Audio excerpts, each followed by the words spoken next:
Hi there. Hey, let's chat for a moment about railroads, since I'm actually sitting on one right now.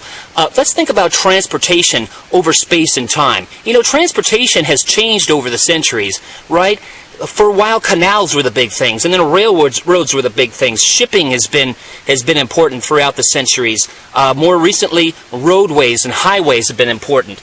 And so when we think about transportation, we can think about it from a geographic perspective. The geographic perspective actually helps us to understand transportation.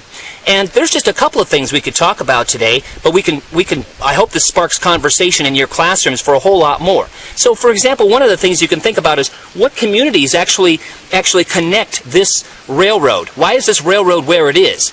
Well, that's important. What kind of goods are transported along this railroad and why? Where does this railroad start? Where does it end? How long has it been here? What kind of materials have been used to build the railroad grade? Right? These railroads come at a cost. There's a lot of aggregate that needs to go into these railroad beds to, in this case, raise it above the level of the forest here around it. And then also this wood. Where did this wood come from? Well, trees had to be cut down. It had to be transported into this location. And then how much is expended every year to maintain this railroad? Okay, what about the following? Where do railroads connect globally? Do they connect ports? What kinds of resources are hauled on railroads versus trucks or by ship, and why?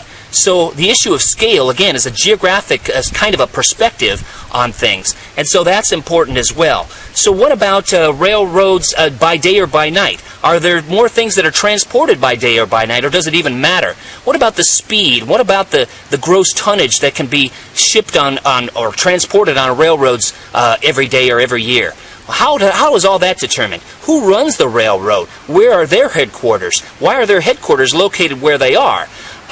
What kinds of materials are transported along these things each day? And what effect do local conditions have on railroads? Can this operate, for example, in this vicinity here in Minnesota, can this railroad operate in the wintertime, or is there some sort of seasonal variation? So there's lots we can think about from a geographic perspective about railroads. And then globally, from a transportation issue, what kinds of goods get transported and why? What kinds of everyday things am I wearing, for example, actually were transported on railroads? And how about people? People are still traveling on railroads, not to the extent that they were a century ago, but where's that issue important? What about commuter rails and the movement in the last couple decades to get people off of highways and onto light rail?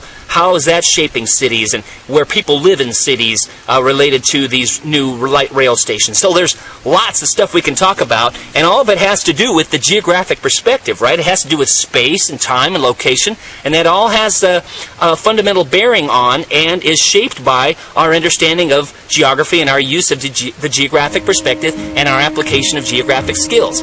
So let's talk more about railroads some other time, but I hope that sparks some conversation. Thanks.